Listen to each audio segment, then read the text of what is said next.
Let's go back to the White House now. One floor down from the briefing room is the narrow, the cramped hallway where you'll find plenty of journalists covering the White House.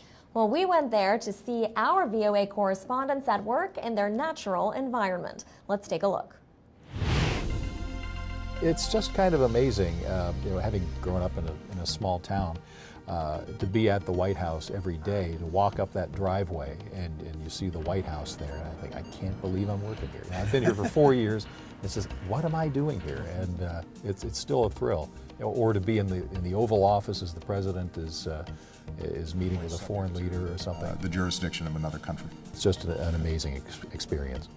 Yeah, I would echo a lot of that. I mean, I started off as a kid from Pennsylvania thinking that I might want to get involved in foreign affairs and world affairs, international relations, and as Ken said, to kind of walk up to the White House every day and to tell people, oh, I happen to work here, and to get their kind of quizzical questions about what it's like. I mean, it's been a very, very interesting road.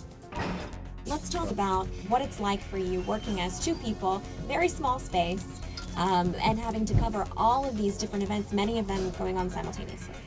Well, I think it's a combination of intense choreography. I sometimes like to think of it as kind of a military campaign. I mean, we have some days one story, other days we have 2 or 3 stories, and we have to decide what we're going to be writing about.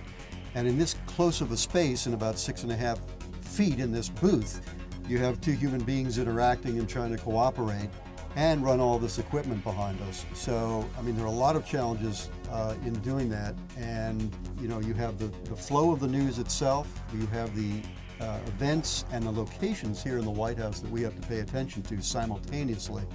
And it's all a real challenge on a day-to-day basis. Well, usually, with Dan being the bureau chief, he'll coordinate. He'll say, well, why don't I handle this event today? You can take that one.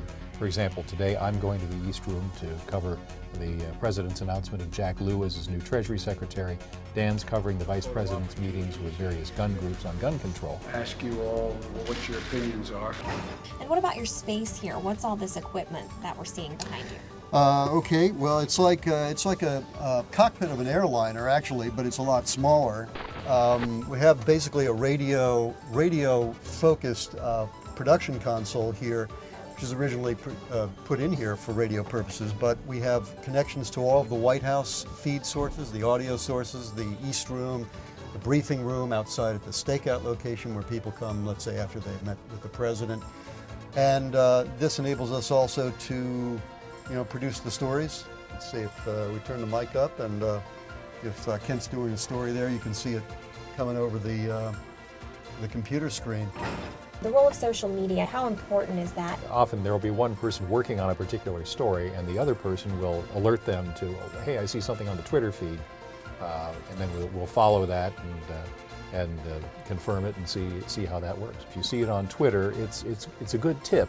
It'll give you an idea that something's happening, but you have to confirm. You have to make sure that what you have on there is correct, because sometimes it's not. What surprised you coming here? Was there anything that surprised you, things, maybe preconceived notions that you had about being here? I think what surprises a lot of people is how small it is. The briefing room is smaller than it looks on TV, and certainly how small our booth is here. We joke about that a lot. What about traveling on Air Force One? Air Force One is interesting. I mean, it's you're part of this enormous aircraft that's moving the most powerful person in the world around the globe to these various locations. There's a certain jolt you get to it the first time you do it. We've both done it a few times, and you never kind of lose that thrill. You do have to carry your bag with you and keep it with you there in your area. So that's I can